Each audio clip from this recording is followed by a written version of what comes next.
Bam! And we are recording. All right, hey, how's everybody doing? Hassan El-Amin with Social D Theater with Hassan El-Amin and friends. And I am excited, delighted, thrilled, blessed, honored to have my dear friend, my dear brother. He is a native of San Diego, California. He is an award winning writer, producer, director, and he's the founder and artistic director of Ira Aldridge Repertory Players. I want to welcome Calvin Manson to Social D Theater. What's up, Calvin? Hey, how you doing, Hassan? How you Blessed, doing, my brother. brother? Blessed, glad to have you. You know how bad I've been trying to get you on here. Oh, yes. It's been a difficult time, but hey, we're here. We're doing it now. Let's get it done. That's right. We're getting it done. Hey, I want everybody to know that Calvin and I go back eon years, both native of San Diego. But I'm really honored to have Calvin because Calvin, first of all, let me give you this. He was the recipient of the San Diego Critics Circle Craig Noel Award for Best Theatrical Production of Looking for an Echo. His original work of Passion and Honey was nominated for 9 Associate Community Theater Audrey Awards. Oh yeah, brother, I got all the info. I'm impressed, man. You did some work. Yes, Some winner of research. 3 for Best Production, Best Direction, and Best Ensemble Performance. Calvin also won first prize in the Negro Ensembles Theater Company Playwright Contest for his original play of Passion and Honey. He has also served as a chairperson of the Community Arts of City of San Diego Arts Commission, and he also co-founded, I think it was Black Writers Arts. Am I correct? Black Waters and Artists, yes. Black Writers and Artists. All right, so so tell me, Calvin, when you started off, what is it, 39 years you got as far as A long time ago. Yeah, it's been about 38 years in theater, and when I started art, it's been like in 1978 or something like that. So we talk about 40 years of being active in the arts. So what kept you, brother? What kept you 40 years managing a theater company in San Diego where your target was really to do work that spoke to the African American community? What gave you that strength and power to stick and stay? Well, a voice. When I started, I said, well, we needed a voice. I started wanted to produce, professional theater. I wanted to promote, African American culture, and then it was the young people, give them, a place to develop their art. And for 40 years, that's what I've been doing, is giving them a voice, a place to develop their art, and making sure that we can celebrate our culture. Amen, brother. I know because I was reading that it said your mission was to create and produce theatrical works that reflected the African American experience. Let me ask you this, brother, with that 39, 40 years, how supportive has the community been within the realms of your commitment to the work? I'm laughing. The community has support, and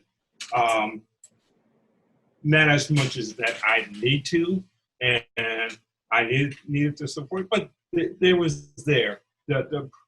My thing was that every time I do a production, I had to go back out and develop an audience in the community, and I should have had an audience.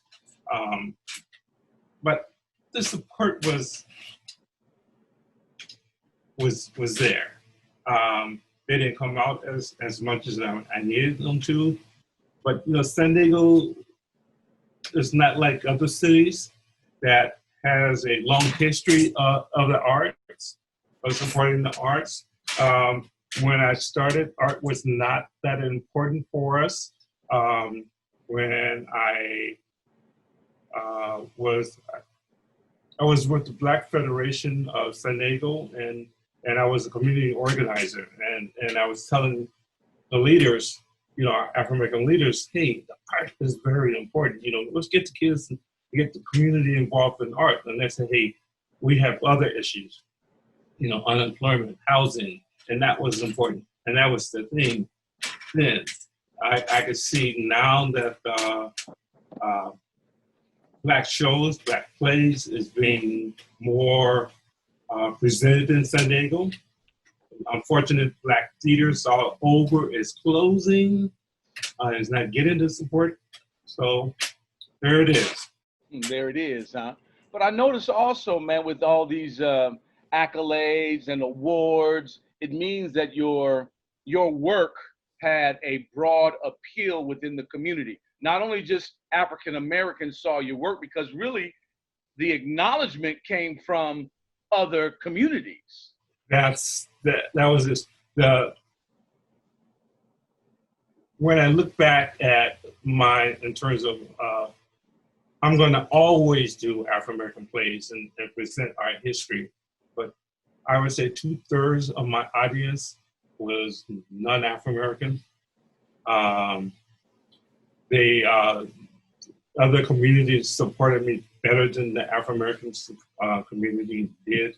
And there's many reasons for that, and we're not going to get into those reasons. Yeah. But one, it was educating the community about theater and the arts, and that was my job.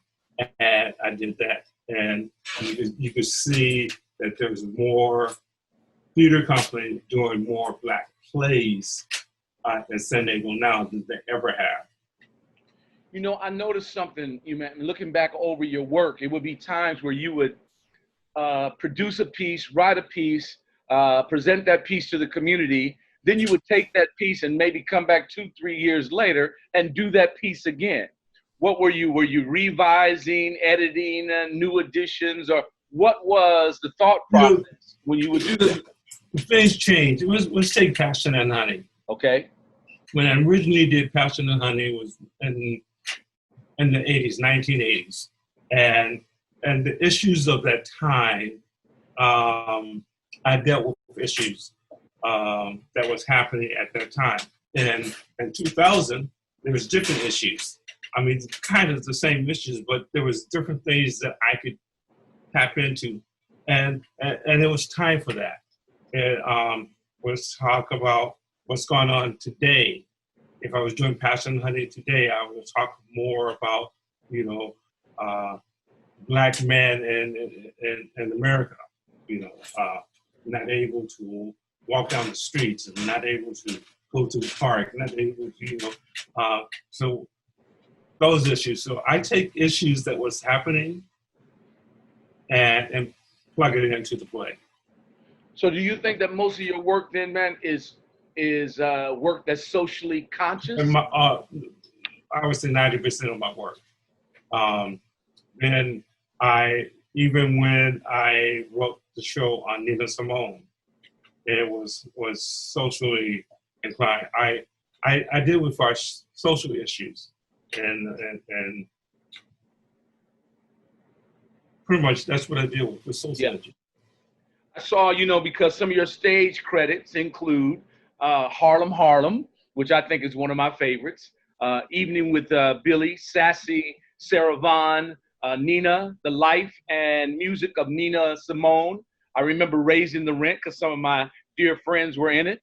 Looking for an Echo. After 40 years, we still ain't got a band. I want to stop right there because Looking for an Echo, you write this original piece of theater and then you create this group within that theater, Choice Entertainers, and then even after Looking for an Echo, Choice Entertainers go on to have a 10-year life themselves on something you created. When you look back at that, how does that impact your thoughts and your feelings? Because you created that.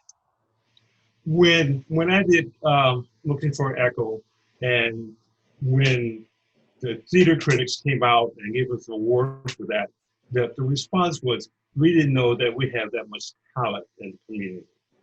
We always had that talent in the community. I looked at people I went to school with, people I played in the park with, people that I knew that, had a voice. I mean, you know them. They got wonderful talent. Right. I put them all on stage, and they just blew up San Diego. I know it, man. Did you expect, or could you? I don't know if there's any way you could anticipate the kind of impact press that one particular show received. It was like, I had no idea. yeah. But what I did know is that I had some raw talent, brothers who've been singing, in the hallways of high school, late at park, in the park under, under the lights. But I knew they had a voice, and I knew that, they was looking for that echo, and they still don't have a band. They still don't have a band. I know, it was a great title. There was another play that you wrote, Harlem Harlem, which was like critically acclaimed within the realms of San Diego. I think it had a run first at probably the Educational Cultural Complex, Marquis Theater, and then it even went down to the Lyceum Theater, San Diego Rep, and it was sold out for the entire run. How, when you see that within the realms of an African-American playwright in San Diego having that kind of impact outside, and that your play was able to go to 3 different locations and be successful in each one? I couldn't hear you. What was the question? Oh, you couldn't hear me. I'm saying about Harlem Harlem.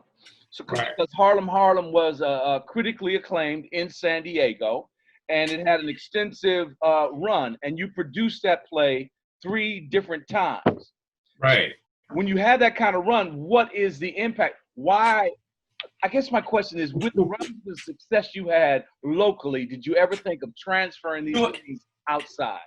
I believe that we in San Diego and many cities, that we're starving for culture. When I did Harlem Harlem, Harlem Harlem was probably my second play that I put on, but it was talking about our life, the music of the time, 1920s to 30s, the music.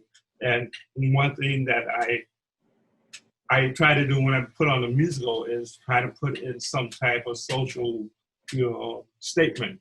I introduced Langston Hughes' poetry in there. I brought up some of the great jazz artists in there, and the dancing was outstanding. We had some wonderful voices, wonderful movement, introduced poetry, and it was a show that people wanted to see and needed to see. Let me ask you this. You brought up poetry. So do you consider yourself as a poet? I started as a spoken word artist. Always been a spoken word artist.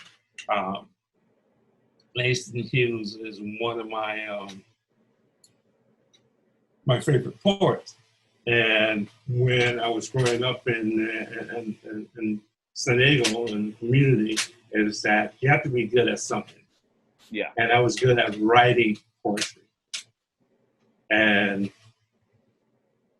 people recognize that. I started a group called NBA, Manson, Belozy, and Alexander, three wonderful brothers who was great poets in the 70s. And we was the last poets of Southeast San Diego. The last poets of Southeast San Diego, huh? We was the last poets. Yeah. On the subway, I know the man dig of me. Remember the last poets? Oh, yes, absolutely. Yeah, we was the last poets. Now, Nikki Giovanni was also influential for you, am I correct? Nikki Giovanni. There were so many different writers. Alice Walker, James Weldon Johnson. There were so many. My background is not the arts, not literature, but my love was the art and literature. I have a degree in computer science and mathematics. And Dr. Scarborough, right? Yes. Okay. I used to go into his class and talk about the Harlem Renaissance. And he was surprised that I knew as much as I knew about the writers and the Harlem Renaissance period. I love to read. and I read. Yes. Let me ask you, 40 years, basically, and now you're so you're transitioning. As I notice, I'm seeing this amazing It's work. not a transition, brother. It's always been there. Okay, so not a transition. But then why is it now at this stage, like that's where because we in San Diego have been watching you for these 40 plus years, now seeing this, that we didn't know that you really possess this incredible gift of painting. Your visual arts are off the chain. So why now are you putting this great emphasis into that at this stage in your life? Well, there's things that happen. One, we have to go back and why did I stop doing art? And we start there. My brother, second to the oldest, was killed. As a young boy trying to find my way in the community. I grew up in Southeast San Diego, and everyone was into sports. And I was not an athlete. I could play, but I was not an athlete. But my brother Jesse saw me sketching in the sandbox, and he put a pencil in my hand. He said, "This is your itch. This is what you could do." And he taught me how to draw and how to color outside the box, outside the line. And when he passed, when he got killed, I just put, and this is my first year in college, I put my pencil, pen, pad, and put it in the closet and didn't bring it out to just recently, about 18 months ago, when I heard his voice. So Calvin, pick up the pencil, pick up the pen. So he spoke to you and told you it's time. All right? Yes. All right. Okay. All right. So here I am. So I surprised everybody. My wife of 30 years didn't know that I could draw. I was an artist. Wait. Stop. Your wife of 30 years didn't even know that you had this ability. You know what? If people really closely watch people, if you see my flyers, you knew that I have artistic ability. If you see my sketch, you knew that I could draw. You know, I was doing it. I never really put it away, but it was in a different focus. But no, 30 years, she woke up in the morning and she's seeing sketches all over the place and asked me who did it. And then she looked at my hand and there was paint and charcoal and things all over the place. I even sketched on the wall. So, yeah, I did. You know, I'm out of the closet now. You come on out of the closet, huh? Yeah, I just want folks to know, because I've been knowing you a lot of my life. And we grew up kind of in the same area under the Southeast Community Theater. But to see, brother, the kind of commitment that you've made, the art that you produced, the writing that you've done, you know, the shows that you produced, the awards that you've won, the direction that you've done, I'm impressed with your work, brother. That's why I definitely wanted you to be on Social D Theater with me, because it's like certain individuals in certain community, they plant a flag and then they build this monument. And you were one of those individuals in San Diego who I have but the highest regard for because of what you've accomplished. Thank you, sir. I appreciate that. No, man, you're off the chain. Ain't no doubt about it. And I want folks to know about Calvin Manson, the award-winning writer, producer, director, founder, and artistic director of Aldridge, Repertory Players, you know, poet. I mean, even some of the titles, man, you had, what was one of the titles I like? Poetico, not to be played on the radio. Well, here's the thing about Poetico, not to be played on the radio. It was about issues that people close themselves, you know, they have blinders to. I asked the question, if a man was on the overpass and he jumped off the bridge, will he be heard? If he jumped off the bridge, would he be heard? You know, and, you know, things like that. I asked the question, I talked about this little boy who's probably 7, 8 years old, and the teacher one time said, "Hey, I want you to here's a box. You can put any message in this box." And his message was, as he folded up this paper in so many pieces, and the teacher read it, and it said, if I were pink, am I gay? And to come up with an answer for that. So, I try to deal with this. Poetic was that things that you don't want to hear on the radio. Yeah. So now, brother, with 40 years behind you, with Ira Aldridge player, also Human Eye. Now I got to ask you, because you started off with Human Eye, and then Human Eye transitioned into Ira Aldridge. What was that all about? How did it? Human Eye, that was the company that Ricardo Pixroy and I started.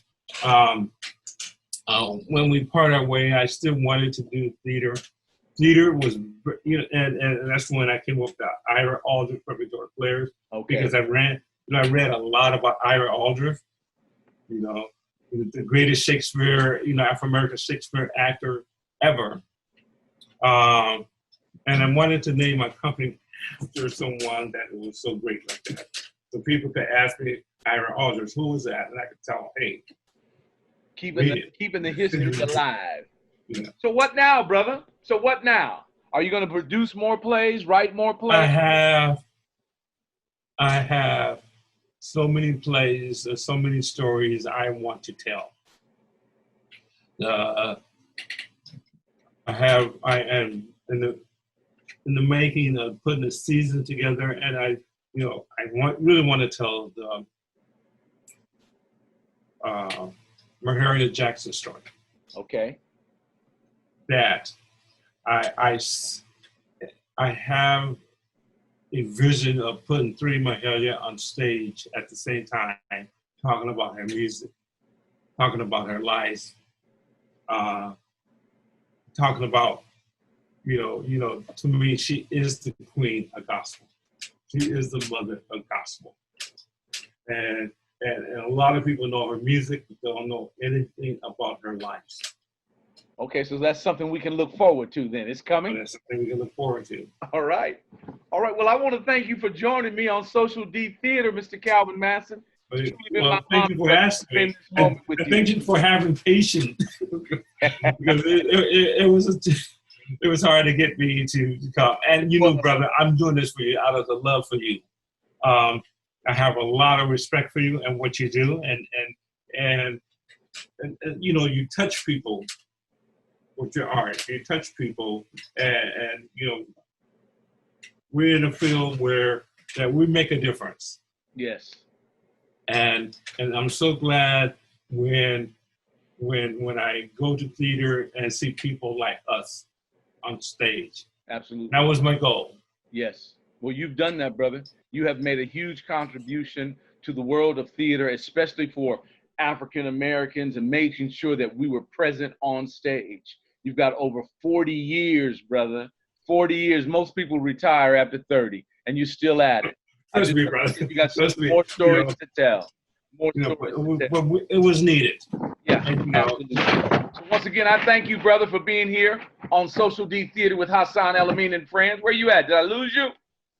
No, I'm here. Okay, with Hassan El-Amin and friends. And again, I do this, brother, because we're dealing with this COVID-19. Even though it seems like the world is starting to slowly go back to whatever the new norm is, but theaters across the world are dark.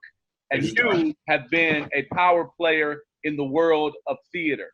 And I just wanted people to have a moment to know somebody who's making a huge difference. And that is you, Mr. Calvin Manson. So thank you, brother. I appreciate you, bro. All right, brother. Thank you very much. Thank you. Okay. Talk to you later.